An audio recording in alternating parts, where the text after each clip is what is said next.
Hey YouTube, Abby's with you. I'm still sick, and turns out I have COVID, so it's been pretty hard lately. I haven't gotten the chance to make a video or two in the past week and everything, and I hope it's alright if you guys don't mind that I dip for a little bit. I definitely don't want the channel to lose momentum, so we're just gonna be doing like one more tier list video after this for the tank one. And then I'm gonna do my best to go back to discussion topics and things like that. By the way, the new K-pop collab thing came out and it looks fantastic. So if you guys, you know, if you were into that, let me know what you think about the K-pop collab down below. They will be talking about the easiest supports to play, mid, and then hard supports to play, right? So I already know that the support community is really, really sensitive. I've been looking at a lot of their comments. I've gotten a handful of colorful comments in my DMs on Twitter. Kill yourself. It's not that easy to do this. I don't want to be a free kill. Things like that. And they completely miss the points that I've made in all my videos and take things out of context because it helps them feel better. But whatever. And, they ignore the fact where I say that I've been playing support, mostly Ana, Iliari, Bap, and I actually play a lot of Mercy as well myself. I have in grand total I have over 1700 hours on support as a role. So I'm not biased. I just know how to be fair. And like when we evaluate the game as a whole, and when we look at one particular role having a lot of impact right now that even the developers acknowledge, we have to try and be fair. Anyways, with that being said, let's be fair on how easy it is to play support these supports, hard or mid. Let's get started. So first of all, number one, we got Brigitte. Now, before I rank the characters and everything, I just wanted to be kept in mind that I'm not necessarily looking at too much in depth whether the skill ceiling and skill floor aspects of the character, rather just like the general player and how they play these characters and things like that, right? So please don't take it too seriously. These are just for fun. Brigitte, she is incredibly difficult to play. A lot of people, again, casual and low elo perspective, anything below masters, they struggle to understand that Brigitte isn't the mini Reinhardt that they all think she is. A lot of Brigittes don't understand how to even use shield bash properly. Yeah, there are some niche situations where you use it to proc inspire and things like that. But majority of them just use shield bash. They fly into the enemy like front line. They get blown up. They don't understand how to play her against dive, where she is strong, where she isn't strong, and landing that whip shot is very important. And while the hitbox on that thing is quite forgiving, you could just spam it on attack and keep inspire up all the time. Um, Overall, from a positioning perspective and just like what you're supposed to do, how you peel for the team, where you want to be in a team fight, in this like little middle area where you can alternate between helping out your front line and also peel for your back line in case anything happens. This is very, very challenging for a lot of people. Now, in terms of her actual mechanical gameplay with her like whip, the whip, the hammer, the whatever that thing she has, it's called. It's relatively easy to use. It's not that demanding in the way you want to control it and everything. And yeah, but we're not just looking at, oh, does she require aim or not. We're looking at the overall gameplay flow. And from what I've seen, in my opinion, and all that type of stuff, Brigitte can be quite difficult for the newer Overwatch 2 player or a returning Overwatch 1 player to pick up, right? So I'm going to kind of generalize this and not kind of think about, okay, people that can make it work. Otherwise, this list could be a little bit here and there. It's just going to be like a general thing. But if we don't think she's hard, I'd put her in mid, high mid, or low hard. So I'm going to keep her in hard regardless. Ilari. Okay, so this is interesting. So Ilari is all about mechanics, right? It's all about mechanics. But the thing about her is her entire kit is very forgiving in the way that you use it. Her jump, the shift that she has, boops somebody away. It also throws you across the map, so you do two things in one. Pylon is very easy and forgiving to use. Her right click healing beam is very easy to use. Um, it's really not that hard. Like pretty much the only area that Iliari becomes very challenging to play is her her actual like hit scan shots. But because if you let the shots charge up, the size of the bullet projectile is actually bigger compared to the other hit scan shots in the game. So because of that, while yes, she is challenging to play mechanically because you must land your shots, the rest of her kit and even her ultimate are very forgiving. Therefore, I would put her in mid, right? Like it's very forgiving. The way Pylon works as its own character, own little mercy pocket. Like it's the rest of her kit that brings her down to mid, like perfectly mid. And like when you're playing her, you're just playing a DPS who can heal here and there, and your Pylon is the main source of it, right? So from that perspective, I'm gonna put her in mid. I wouldn't like call her ultra hard to play, but picking her up and understanding what you're supposed to do on her and everything, and the only challenging part is the mechanics of landing your shots. For that reason, in my opinion, I'm gonna put her in mid, right? Ultimate is again very forgiving, big radius and things like that. So yeah, Baptiste, going to put him in front of Ilari, and the reason for this is going to be again, his right clicks are very simple, straightforward, easy to use, big splashes, things like that. His shift literally does the job for you. You just have to be in a slightly good position. Utilizing his jump and everything is very easy to understand how to use it for max value as well. Utilizing the ultimate again, just pretty much just to put it down, let it do its thing. Immortality field. The only reason I put him above Ilari is understanding when to use immortality field, not just to counter ultimates or for yourself, but also understanding how to use it to bail a teammate out and turn a fight around is important. And there is an argument can be made that utilizing amplification matrix the right way is very important too. Especially, I feel like a lot of Baptiste players underestimate how to use um, how to use the matrix to increase your healing output. So, so for that reason alone, I'm gonna put him at the highest mid tier, but he's not that incredibly hard to play. Like if you're gonna play like healbot playstyle on him and never DPS on him, it can still work. Um, but again, the reason he's in mid is just like Eliari as well. He's a hit scan, and it's a burst damage character. So landing your shots with him, controlling the recoil, it makes him mid. Doesn't make him super hard, but puts him in mid, right? And his man, he has like 3 4 HP bars, right? This brings us to Kiriko. Kiriko as well, medium. Most of her kit is very easy to use, very easy to get a grasp of, and things like that. Only challenge is kind of a trend in the mid tier if you guys see it, right? Like the healing aspects of the characters are very easy, but then like their response to the enemy team in terms of fighting back with their shots and things like that, you do need some mechanical skill over there. Kiriko does have like a good spam advantage to her. Suzu is very powerful, very easy to use, very easy to get a grasp of. Um, Teleport is pretty much just a buffed up Guardian Angel. Wall climbs, one of the smallest hitbox in the game, if not the smallest hitbox in the game right now for her character model. And Kitsune Rush is very easy to use as well. Even if you mess it up, the how far it can go, you'll still be able to enable a teammate or uh create a moment where your team can take advantage of it and still find value through it. Suzu again, it's in that line of I'm gonna put Kiriko above Iliari because the thing about Iliari Pylon is you just have to position it in a good spot and then it does the job for you. Bap and Kiriko's E abilities with Immortality Field as well as Suzu, you do need to time them right, and otherwise you will pay a big price if if it is not timed right. Bap does have that window where get it. Bap does have that window. Anyway, sorry about that. Has that window where Immortality Field has an HP bar and things like that, which allows for a little bit more room for error. Whereas Kiriko, if she messes it up, it's not going to go well, right?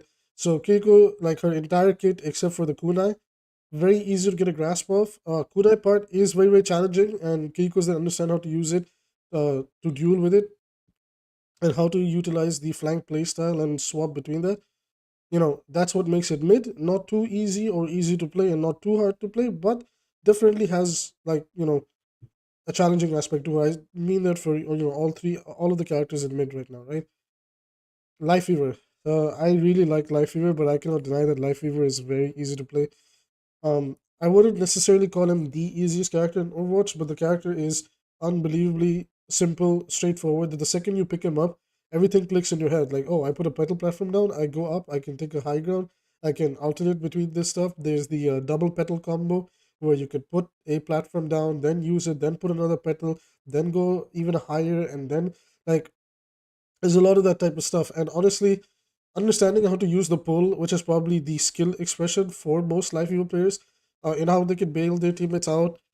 I've played with a lot of Lifeweaver players, whether I'm playing with my friends, and they're not the highest players, so we get some Lifeweaver players in our team, and majority of people understand, and usually it gets used on tank, which it should. And at any point, it's like, oh, my tank is getting crit. Okay, I bail them out and I heal them up, and then go in and we repeat that cycle, right? So Lifeweaver very easy to play his lock on the healing seed or whatever he shoots at people with his left clicks that you charge up.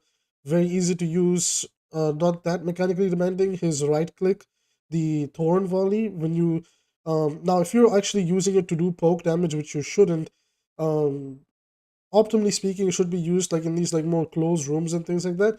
In there, that thing can be very lethal, but it's not that hard to use either. The way they've designed the spread and how it moves in like a big open circle, and the size of the thorn volley is very very big, so it makes it forgiving to use.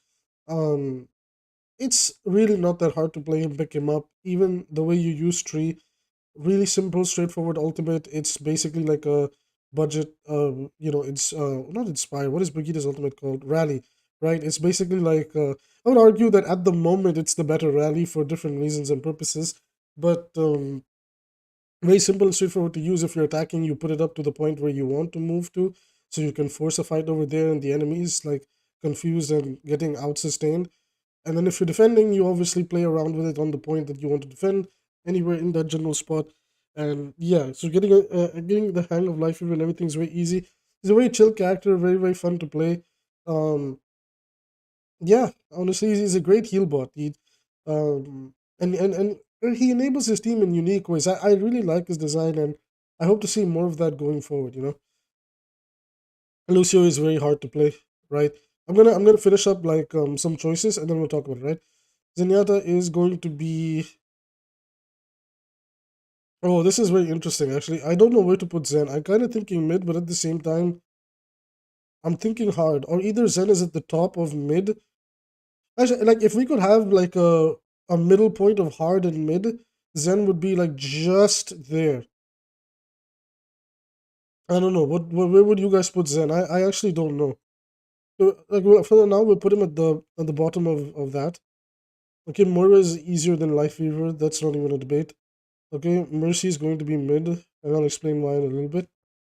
And then Ana is going to be in hard as well. I put Ana.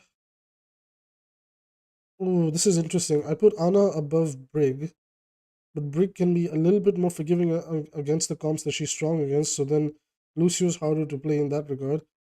Then I put Zen over Brig because Zen is very vulnerable to dive and he's very mechanically demanding. Okay, okay, I feel like I figured it out. All right. Um, oh, Mercy. I don't think Mercy is easy though. All right, we'll talk about Mercy first, so the Mafia doesn't rip me a new one, and then we'll talk about the other supports. Right? Did I miss anybody? No. Okay. Right. So about Mercy, the reason I'm putting Mercy at the bottom of mid and just at the exit point of the easy is basically picking her up is really simple, straightforward. Understanding how to play her from a baseline perspective is relatively simple. I'm not going to deny that. But a lot of her skill expression is understanding how to utilize her movement. Now, if you're a casual Joe and you play Mercy normally, the chances of you getting farmed as a free kill are very high. If you're a Mercy player that understands how to use all the different Guardian Angel techs and manipulate your movement to basically become that unkillable Valkyrie that cannot be stopped, man, like it's poetry in motion. So in that regard, I'd put Mercy in mid. I wouldn't put her above any of these other characters, but I put her at like the middle point of easy and medium because getting used to her tech can be very difficult for a lot of players. Most that a lot of players do is just they just press shift, they reach a target, and then they super jump up slightly, and then they repeat that, right? But a lot of good Mercy players understand how to like slingshot forward, backwards GA, all sorts of things, stall out points. I'm sure if anybody has watched 𝐒𝐈𝐍𝐿𝐻, Neandra, Elizo, I don't remember that Mercy player's name. I'm really sick, but they are all of them are really good at that type of stuff. And now whenever I watch the videos, it's like I get motivated to play Mercy, and then I play Mercy. I'm like, I'm kind of garbage at this hero. not that garbage, but like my movement tech isn't as polished as I'd like for it to be. So I do have some respect in that regard, right? All right, moving on. We have the final three up here. A final four, actually. No, final three, because I spoke about Brig already. Okay, so in regards to that, Zenyatta, pretty much an overall mechanically demanding hero. With the like, obviously the orbs are not that demanding in how you use them. Very easy to do. Using Transcendence is very easy to understand how to use it, primarily for defensive purposes to counter aggressive ultimate use. Or you can also use it to engage at times, but that's very rare. You definitely don't want that to be your primary reason to use it. Discarding and sniping a tank down is very easy. There's no denying it. But relatively, despite the large projectile use, and how fast characters are right now, and how strong poke damage can be, Zenyatta for sure can feel very hard to play. Especially since Ilari is kind of just a slightly upgraded version of him, and can bail herself out and can heal herself, and has a lot more in her kit going for her, and has an aggressive ultimate that can carry team fights. So in that regard, Zenyatta hard to play, hard to get value out of like effectively. But when you get him down, he's very fun to play. I really enjoy playing Zen. Lucio is pretty much the same as Mercy in regards to a lot of their skill expression, and the way the character plays has to do with their movement. Keeping everybody in your aura is relatively simple and straightforward. Um, Bailing people out with speed, or allowing them to engage with speed and amp. Once you get the idea of it, it's easy to execute. But the higher you climb, because I was playing Lucio 2 nights ago, in a like if I don't if I remember correctly, it was a low GM lobby that I was in, and I guess maybe it's because I'm sick, but I definitely felt pressured. Like, oh, I'm not using my speed amps or speed healing swaps at the right time, uh, and that was simply because we were running a rush comp with like Ramatra, like Ram Reaper May into like some, I forgot, it was Command Center on Lijiang Tower. So it worked out, but I personally felt like I could have improved, and a lot of that had to do with my timing and movement, right? Other than that, his projectiles are decently large, not that hard to land, but when you're moving around, flying around the map, wall riding, and bunny hopping along the walls, for sure it can definitely be harder to be consistent with that. So in that regard, Lucio is definitely hard to play. Uh, but because he has mobility, I put him below Ana. Anna is actually, when I think about it, I want to put Lucio above Anna, but okay, just can we just pretend that Lucio and Anna are like at the same level ish? Like this is my opinion, but yeah. So Anna is by far the hardest support to play. A lot of her kit is very mechanically demanding. You must land your nades by anticipating where they're going to drop. You must land your sleep darts against targets that may want to flank or harass you. You have to balance out two different aim styles with projectile and hit scan. And pretty much the only forgiving part of her kit is nano boost, because you just have to look at somebody and press Q. Other than that, those are my reasons as to why Anna's the hardest character to play. Of course, I could like in depth break it down, but like I don't want to waste you guys' time that much, and I'm already sick myself, and I just wanted to get this video out, and just see your guys' takes and theories upon it. Just try to keep it respectful. I'm getting really tired of the completely unnecessary toxic comments. A lot of you understand how to disagree, and I really enjoy those comments because I'm always willing to hear people out and things like that. But to those of you that like for some strange reason think that your Overwatch hero is your personality factor, please tone it down. It's a work of fiction and it's a video game, right? Now, with that being said, let me know what you guys think. What would your tier list for support look like? Do you agree? Do you disagree? And if you want to support the channel for free, just hit like and subscribe. And if you want to support me financially, you can use the super chat feature down below until I get a Patreon running. Now, with that being said, I will see you guys in the next video.